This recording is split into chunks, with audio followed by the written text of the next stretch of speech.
जनकपुर के पुरुष जो भगवान के रूप को देखकर मोहित हो गए, सिद्ध कोटि के संत, हिमालय के संत जिन्होंने करोड़ों वर्षों तक तपस्या करी, वे ही गोपी रूप बनाकर यहां आए।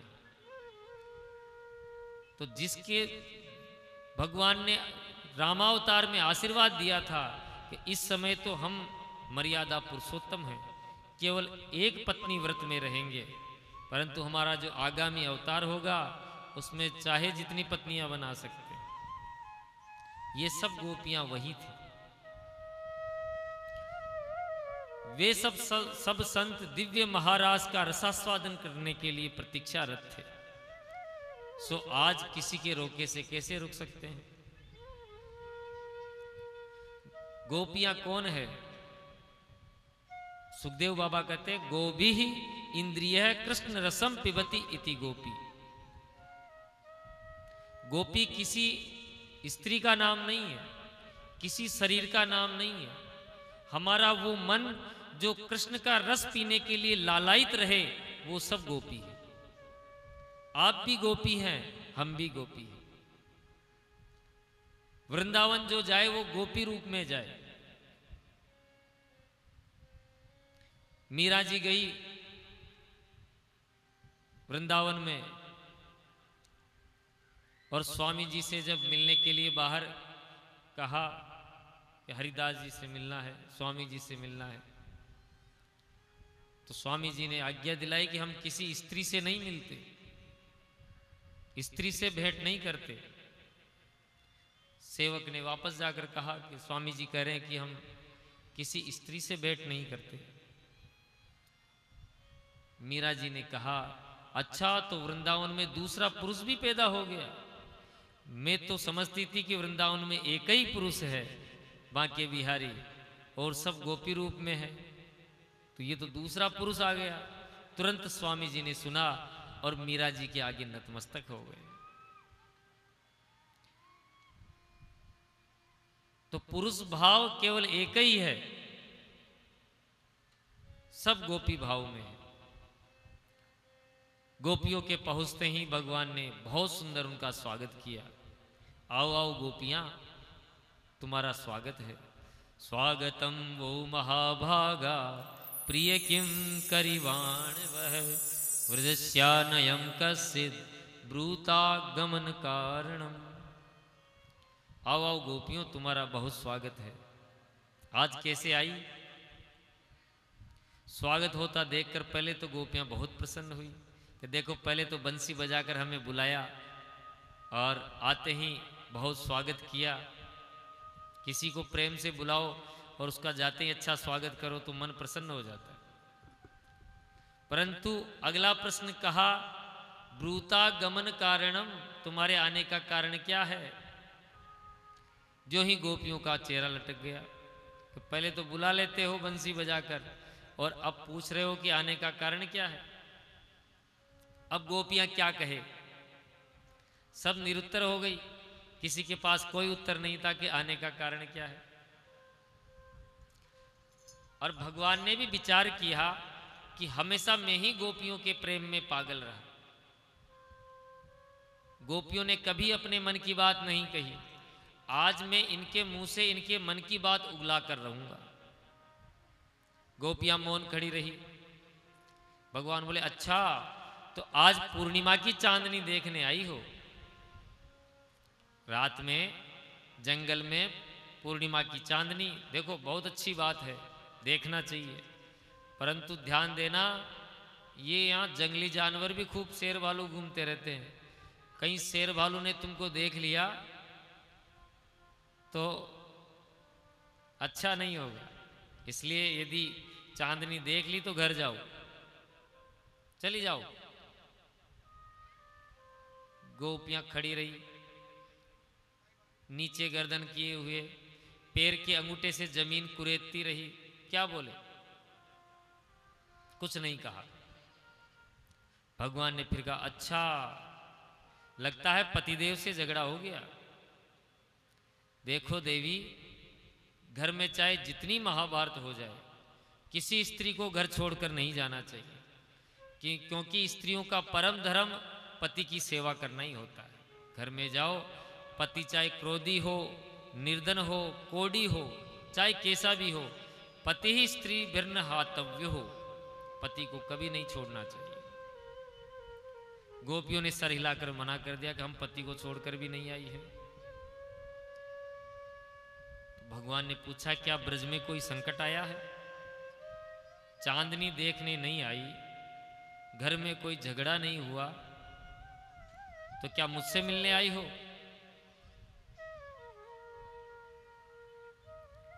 जब भगवान कहते हैं कि देखो, जब अति परिचय किसी से हो जाता है तो प्रेम समाप्त हो जाता है। आप किसी के गुणों के बारे में खूब सुन रखा हो आपने, उससे आपका परिचय हो गया, तो ज्यों ज्यों आपका परिचय बढ़ेगा त्यों त्यों उसकी बुरी आदतें भी आपको पता पड़ेगी और धीरे धीरे धीरे उसके स्वभाव का भी पता पड़ेगा। तो जो प्रेम था वो खत्म हो जाएगा, जो सुनने के कारण प्रेम हुआ है। अति परिचय में फिर तू तड़ाक में बात होने लग जाती है, फिर प्रेम का लोप हो जाता है। भगवान कहते हैं देखो, हमारा जो प्रेम है ना वो दूर का ही बढ़िया है। यदि मुझसे तुम्हारा ज्यादा प्रेम है तो सुबह शाम गोचारण के लिए निकलता हूं, गाय चराने के लिए जाता हूं, शाम को आता हूं, तब दर्शन कर लिया करो सुबह शाम में। और जब अकेली रहती हो तो मेरी बातें कर लिया करो आपस में। श्रवणाद दर्शनात् ध्यानमयी भावोनुकीर्तनात्, मेरी बातें आपस में सुन लिया करो, मेरा दर्शन कर लिया करो, और जब कोई सुनाने वाला न हो तो चिंतन कर लिया करो। भगवान कहते हैं देवियों, लोक मर्यादा का भी ध्यान रखो। तुम्हारी कितनी अपकीर्ति हो जाएगी। पति है, बच्चे हैं, फिर भी आधी रात को मुझसे मिलने चली आई। जाओ घर जाओ, लोक लाज का ध्यान रखो। जब भगवान ने स्पष्ट कह दिया कि जाओ घर जाओ, तो गोपियों के सब मनोरथ भंग हो गए, निराश हो गई और चिंता के मारे सिर झुकाए खड़ी रही और अंगूठे से जमीन कुरेदती रही। गोपियों ने सोचा कि यदि हमने कुछ नहीं कहा तो ये ऐसे ही खड़े खड़े उपदेश देते रहेंगे। तब सब गोपियों ने मिलकर मधुर गीत गाया जिसका नाम है प्रणय गीत। ये भागवत के 10वें स्कंद में 5 गीत हैं। प्रथम है प्रणय गीत, गोपी गीत, भ्रमर गीत। ये भागवत के 5 प्राण हैं। जैसे भागवत समस्त शरीर है भगवान का, दिव्य वपु है, तो जो हमारे शरीर में श्वास प्रश्वास है 5 प्रकार की, प्राण, अपान, व्यान, उदान और समान, ये 5 रास पंचाध्यायी है और 10वां स्कंद भागवत का हृदय है। इसका नाम प्रणय गीत इसलिए है कि गोपियां भगवान से प्रणय का निवेदन कर रही है। अद्भुत गीत गोपियों ने गाया और ऐसा गाया कि भगवान की बोलती बंद कर दी। भगवान ने 10 प्रश्न कहे, क्यों आई हो जंगल में इत्यादि करके। गोपियों ने 11 श्लोकों से 10 श्लोकों से प्रश्न किए, एक उत्तर ज्यादा दिया भगवान। गोपियां कहती, हे प्रभु इस प्रकार हमारा त्याग मत करो। देखो पहले तो आप बंसी बजाकर हमको बुला लेते हो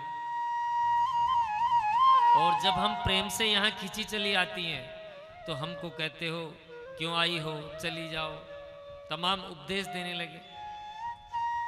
पहले तो एक बात ये बताओ कि उपदेश देने का अधिकार तुमको दिया किसने?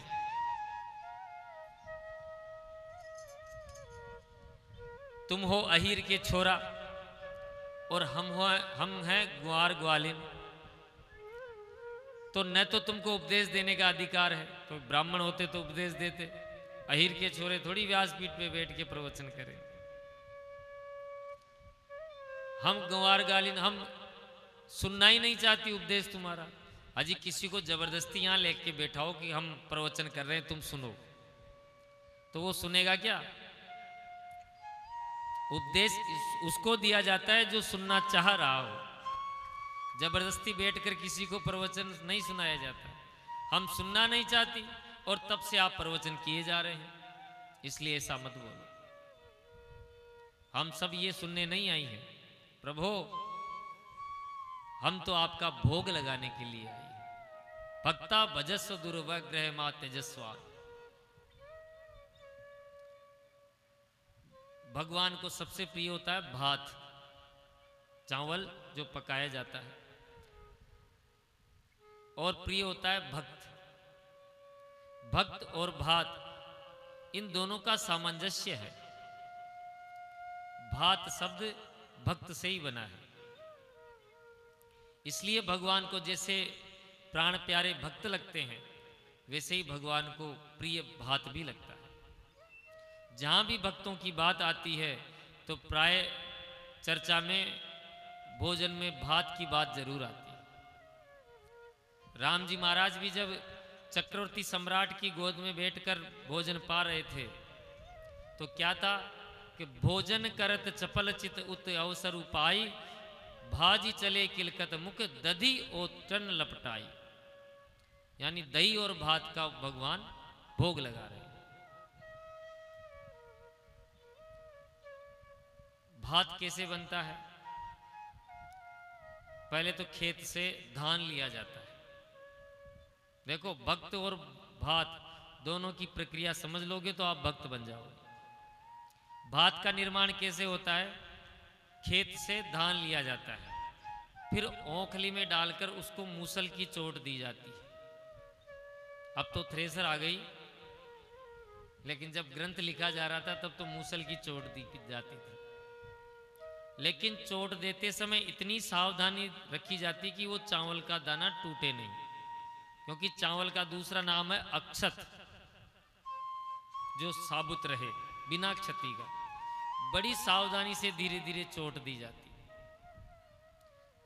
तो जो धान था वो अब बन गया चावल, अभी भात नहीं बना। भात क्या करोगे? उसको पकाना पड़ेगा। फिर भगोनी में पानी डाला, चूल्हे पे रखा, अग्नि प्रज्वलित करी, उसमें चावल डाला और फिर पानी को खोलाया। फिर धीरे धीरे धीरे चावल उबलने लगे। अब कैसे पता लगे कि ये भात बन गया? उनमें से एक चावल निकाला और उसको अंगुली में मसला। यदि उसमें थोड़ी सी किणकी शेष है, अभी पका नहीं है, कच्चा है, फिर उसको पूरा पकाओ। यदि एक दाना भी शेष न रहे, समझ लो आपका भात तैयार। कहीं इतना भी मत पका दो कि वो लापसी बन जाए। भक्त भी ऐसे ही बनते हैं। पहले भक्त बनने में क्या होगा? जो छिलका लगा रहता है धान की, माया का पर्दा लगा रहता है। अब ये माया का पर्दा कैसे उतरेगा? ये संसार इतनी चोट मारता है, इतनी चोट मारता है, धीरे धीरे वो माया का पर्दा उतर जाता है। किसी का उतरा है, कईयों का उतरा है, और जिसका उतर गया वो भक्त बन गया। आप प्रमाण लिख लो, संसार में जिस जिस पे चोट लगी है वो भक्त बना है। ध्रुव जी के चोट लगी, भक्त बन गए। प्रहलाद जी के चोट लगी, भक्त बन गए।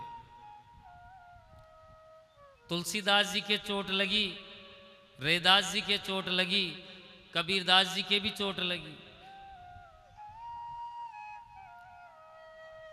और तो और सूरदास जी के चोट लगी। एक कथा आती है कि सूरदास जी जन्मांध थे, बचपन से उनको कुछ दिखता नहीं था।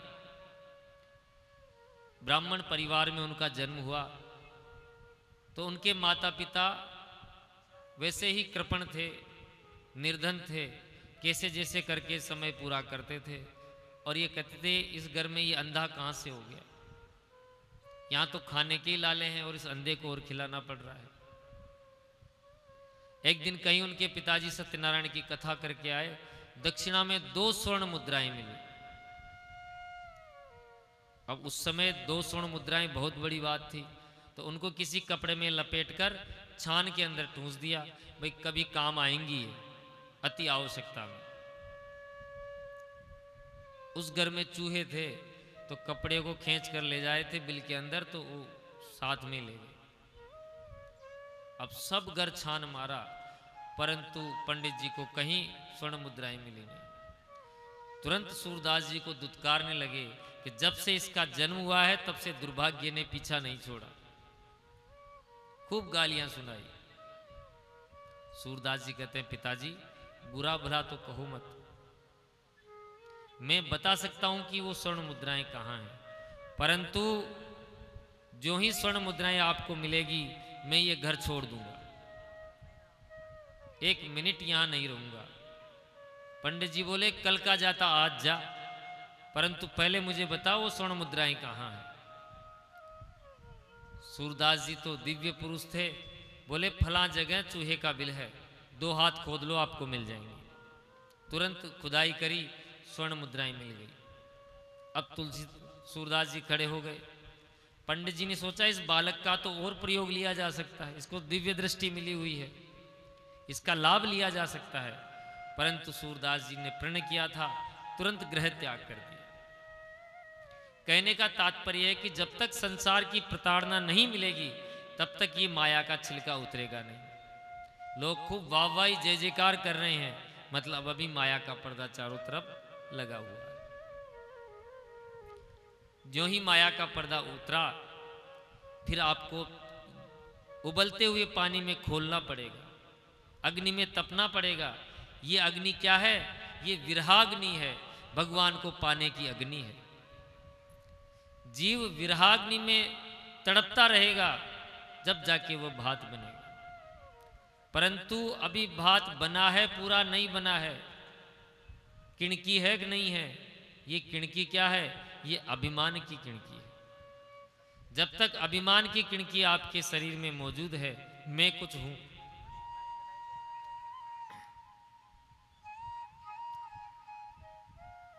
अपने अलवर के पास में भर्तृहरि जी की गुफा है। तो भर्तृहरि जी और उनके गुरु, नाम मुझे स्मरण में नहीं आ रहा है, कहीं जा रहे थे, तो चलते चलते उनके गुरु ने शिष्य के 2 लात लगाई, कुछ नहीं हुआ। फिर 2 लात लगाई, फिर कुछ नहीं हुआ, कुछ नहीं कहा उन्होंने। जब 10-20 लात लगा चुके, वैसे ही कोई बिना कोई मतलब के, तो शिष्य बोलता, गुरुदेव आप जिसके लात लगा रहे हो अब वो नहीं है, अब वो नहीं है। गुरुजी बोले, जिसके लात लगा रहा हूं वो नहीं है, परंतु कहने वाला तो है, यानी तूने फिर भी कह दिया कि वो लात लगाने वाला नहीं है, यानी थोड़ी सी किणकी तो है। ये है अभिमान की किणकी, जो बड़े आप तपस्या भी कर लोगे तो भी बड़ी मुश्किल से जाती है। मुझ में अभिमान नहीं है, बिल्कुल घमंड नहीं है, परंतु ये कहने वाला तो है, मैं कह क्यों रहा हूं, यही अभिमान है। तो जब ये अभिमान पूरा गल जाए तो समझ लो आपका भात तैयार हो गया, वही भात कहलाता है। भगवान प्रसन्न हो जाते हैं, और देखो भगवान बड़े प्रेम से भात का भोग लगाते हैं। गोपियां विशुद्ध भात बन गई, और भात के साथ में भगवान श्री कृष्ण के प्रेम की मिश्री भी है। हे गोविंद, आपके दिव्य प्रेम की मिश्री इस भात में मिली हुई है। ये मीठा भात है, रूखा सूखा नहीं है। चावल सबको पसंद है, परंतु चावलों में यदि मीठा और मिल जाए, घी और मिल जाए, तो बड़े प्रेम से कहना ही क्या। गोपियां कहती है, प्यारे सब आग्रह को त्यागो और हमारा भोग लगाओ। भगवान बोले, भूख हो तो भोग लगाएं, अरे मुझे भूख ही नहीं है, कैसे भोग लगाऊं? गोपियां बोली, प्रभु आपको भूख लगी तभी तो बंसी बजाई है, यदि भूख ही नहीं लगती तो बंसी न बजाते। सरकार पहले आदेश दे दिया आपने कि जल्दी से भोजन की थाली लाओ, और अब जब थाली आ गई है तो आप मना कर रहे हो कि मुझे भोजन भूख ही नहीं है। तो ये तो दुराग्रह है। यदि आपको पाना ही नहीं था तो बंसी बजाकर बुलाया क्यों? जब से हम आई हैं तब से आप कह रहे हैं कि चली जाओ, भाग जाओ। इसका मतलब आपको भात पसंद नहीं आया। ठीक है प्रभु, आपको यदि भात पसंद नहीं आया तो बंसी बजाकर जो चित्त हमारा चुराया है वो हमको लौटा दो, तब हम लौट जाएंगे। हम जब ही लौटेंगे जब हमारा मन लौटेगा। कृष्ण ग्रहीत मानसा, आपने हमारे मन को ग्रहण कर लिया। ये तो आप जानते हो प्रभु कि कोई भी काम बिना मन के नहीं होता है। कान कथा कब सुनेंगे? जब आपका मन कहेगा कथा सुनने के लिए। पैर घर को जब कब जाएंगे? जब हमारा मन कहेगा घर को जाने के लिए। जब आपने हमारे मन को ही चुरा लिया तो ये हमारे पैर घर की तरफ नहीं जाएंगे। गोविंद बोले तो हम तुमको माया से उठाकर घर भेज देते हैं, अपने प्रभाव से घर पहुंचा देते हैं। तुम सीधी घर चली जाओगी, पैर उठाने की जरूरत नहीं है। गोपियां बोली, प्रभु फिर तो आप हमारा शरीर ही भेजोगे, हमारा मन तो यहीं रहेगा, और हम फिर बिना मन के घर जाकर करेंगी क्या, जब मन ही साथ नहीं होगा। भगवान बोले तो अच्छा तुम चाहती क्या हो ये बता दो, तुम चाहती क्या हो? तो गोपियों ने अपने मन के भाव स्पष्ट कर दिए। जो भगवान गोपियों के मुख से कहलाना चाह रहे थे कह दिया। गोपियां कहती है, हे सखे आप अपने दिव्य अधरामृत से हमें कृतार्थ करो, इस अधरामृत का पान कराओ। ये अधरामृत क्या होता है? संत इसकी बहुत सुंदर व्याख्या करते हैं। धरती इति धरा, धरती को धरा भी कहते हैं। धरामृत इति, इस पृथ्वी का अमृत को कहेंगे धरामृत। और धरामृत न भवति इति अधरामृत, जो इस पृथ्वी का अमृत नहीं है वो अधरामृत है। ऐसा अमृत जो इस पृथ्वी पर प्राप्त न हो। गोपियों ने उस रस की गोविंद से याचना की जिसका वेदों ने वर्णन किया है। रसो वेश है रसम हेवायम लब्धा नंदिम भवति। वह परमात्मा रस स्वरूप है, उसके उस दिव्य लौकिक अभौतिक अप्राकृत रस का जिसने रसास्वादन कर लिया वह जीव आनंद स्वरूप हो जाता है। गोपियां उस रस के प्रेम की याचना कर रही हैं और सावधान भी कर दिया, हे प्रभु यदि आपने हमारा मनोरथ पूरा नहीं किया, वह रस हमें प्रदान नहीं किया, तो हम अपने शरीर का परित्याग कर देंगे। जीते जी न सही, मरेंगी तो आपको प्राप्त करेंगे। प्रभु ने अच्छी तरह निरीक्षण परीक्षण कर लिया। देखो परीक्षा जरूरी है। प्राइमरी में कोई बच्चा फेल हो जाए परीक्षा में तो कोई खास फर्क नहीं पड़ता। जो जो उसकी कक्षा बढ़ती जाती है त्यों त्यों ही प्रश्न पत्र बहुत कठिन होने लगता है। हम 5 रुपए का मटका खरीदते हैं बाजार से तो उसको 10 बार ठोकते हैं कि ये मटका ठीक है कि नहीं है। तो ये तो गोपियां प्राकृत रस के अंदर नहीं है, ये तो भगवान के रस में समाहित होने जा रही है। जब सब प्रकार से भगवान ने परीक्षा ले ली तब भगवान प्रसन्न हो गए, गोपियां परीक्षा में पास हो गई। अब भगवान ने ताता थैया करके थिरकना प्रारंभ कर दिया। गोपियों के तो आनंद का पारावार नहीं रहा। नाचते हुए उस नटनागर को देखकर गोपियों को भ्रम हो गया, देखो हमारे इशारे पर कैसे नाच रहे हैं। हमने त्रिभुवन पति को अपने वश में कर रखा है। बाहु प्रसार परिरंभ कराल कोरु विस्त नाल भनंत खपात्रे है। इस त्रिभुवन पति को हमने अपने बस में कर लिया। ताता थैया करके थिरक उठे कन्हैया, परंतु जैसे ही कामदेव को देखा, कामदेव को बड़ा अभिमान था, भगवान को चुनौती दी। भगवान ने चुनौती स्वीकार की, आ जाओ तुम भी चले आओ। तो कामदेव ने 5 बाण मारे, वशीकरण, उच्चाटन, संमोहन, स्तंभन, उद्दीपन, परंतु रतिपति कामदेव को पकड़कर भगवान ने पेड़ पर उल्टा लटका दिया। कहने का तात्पर्य है कि काम का हमारे रास में प्रवेश नहीं है। मैं रास भी करूंगा, गोपियों के साथ विहार भी करूंगा, परंतु इसमें किसी भी प्रकार से काम का प्रवेश नहीं है। काम का अभिमान गल गया। कामदेव पराजित होकर भगवान श्री कृष्ण द्वारिका में आकर उनका प्रथम पुत्र प्रद्युम्न बना। परंतु नाचते हुए गोपियों के मन में अभिमान जगा। काहे का अभिमान? सौंदर्य का अभिमान।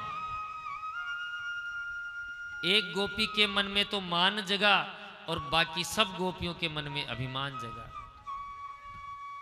वो कौन सी गोपी थी? रासेश्वरी श्री राधा रानी। राधा रानी के तो मान जगा और बाकी गोपियों के अभिमान जगा।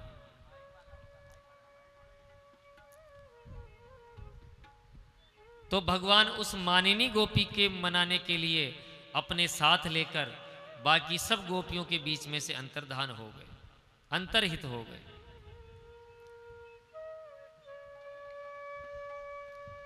भगवान को अपने बीच में न देकर बाकी सब गोपियां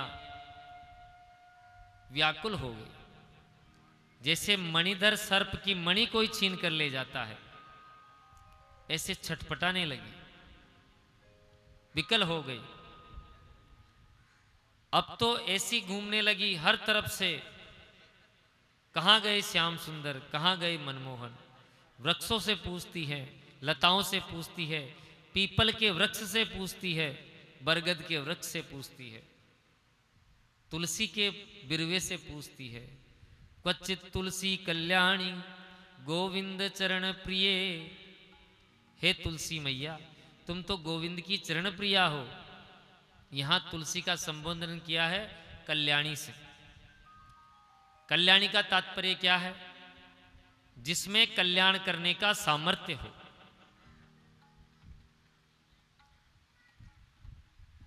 एक दाना भी कंठ में तुलसी का होगा ना, तो पक्की गारंटी है नरक में नहीं जाओगे।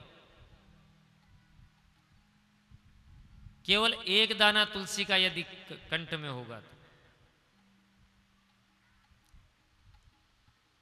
इतना सामर्थ्य है तुलसी में। लाखों का हार पहन लो गले में, कोहिनूर हमने तो देखा नहीं, आपने देखा हो तो पता नहीं। कोहिनूर धारण कर लो, परंतु कोई गारंटी नहीं है कि स्वर्ग में चले जाओ। और केवल एक दाना तुलसी का कंठ में पहन लो। श्री विष्णु पुराण में आता है कि जिसके कंठ में तुलसी की कंठी होती है, स्नान वो करता है व्यक्ति, तो समस्त तीर्थों में स्नान करने का फल उसको प्राप्त हो जाता है। और कोई सेवा होती ना होती हो, दोनों समय राजभोग बालभोग की सेवा तो होती होती, ये सेवा तो कोई छोड़ता नहीं। तो जब आप राजभोग बालभोग की सेवा करते हो ना, तो ठाकुर जी को भोग लगाने की सेवा स्वतः ही हो जाती है। देखो कितना आरक्षण प्राप्त हो रखा है। फिर भी लोग बाग तुलसी नहीं पहनते, बताओ कितना बुरा लगता है। हमारे गुरुदेव तो बिना कंठी वाले का हाथ का जल भी नहीं पीते हैं। अब आप देख लो। कंठी सबको पहननी चाहिए। बस ये ध्यान रखें कि तुलसी धारण करने वाले का खान पान पवित्र होना चाहिए। जो पदार्थ भगवान का अर्पण न कर सकें वो नहीं खाना चाहिए। बोलो तुलसी मैया की। तो गोपियां पूछती है, हे तुलसी, हे बरगद के वृक्ष, हे पीपल देवता, आपने हमारे श्याम सुंदर को देखा? जब तुलसी का बिरवा थोड़ा सा हिलता है तो गोपियां कहती, देखो देखो, ये तो उन्हीं की तरफ है, ये तो हमारी सौतन है, ये क्यों बताएंगी? जब तक तुलसी धारण नहीं होती तब तक भगवान भोग ग्रहण नहीं करते, ये तो सौतन है हमारी। विरह से व्याकुल हो गई गोपियां और अंत में भगवान से प्रार्थना करने लगी। इसी का नाम है गोपी गीत। ये भागवत का प्राण है गोपी गीत। ऐसी मान्यता है कि जो गोपी गीत का रसास्वादन पाठ नित्य करता है तो भगवान उसको किसी न किसी रूप में दर्शन देने के लिए अवश्य आते हैं। एक वर्ष में इतनी महिमा है गोपी गीत का। आप सब लोग प्रेम से गोपी गीत का श्रवण करें और प्रार्थना करें।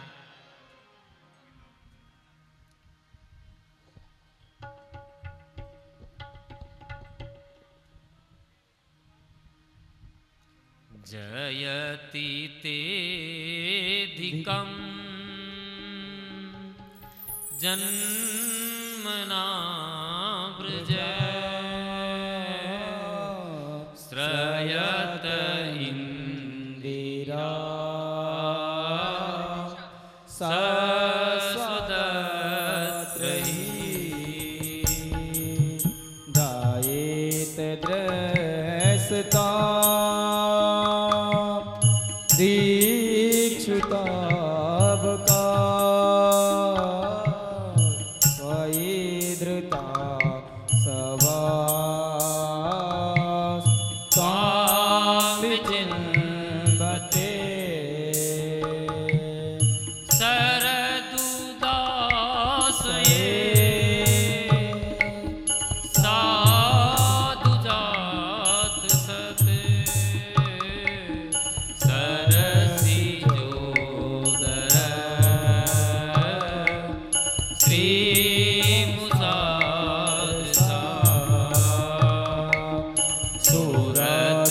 सूरतनाथ ते सुखदासिका वरद निघ्नतो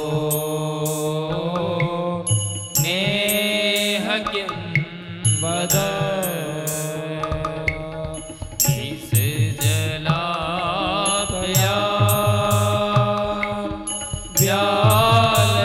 व्यालराक्षसा वरस मारुता वेदुतानला वृषमयात्मजा देवतो भया त्रिसभते भया रक्षिता मुहुः न खलु गोपिका नन्दनो भवान् अखिल देहिनां मन्तरात्मद्रव्य विघ्न साधितो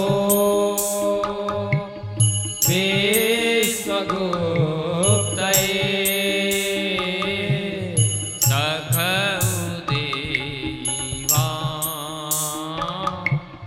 सात्वता कुले तव कथामृतं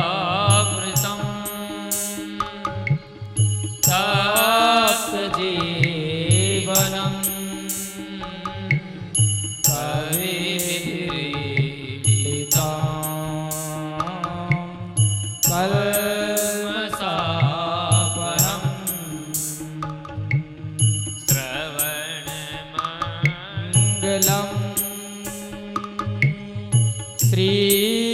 श्रीमदततं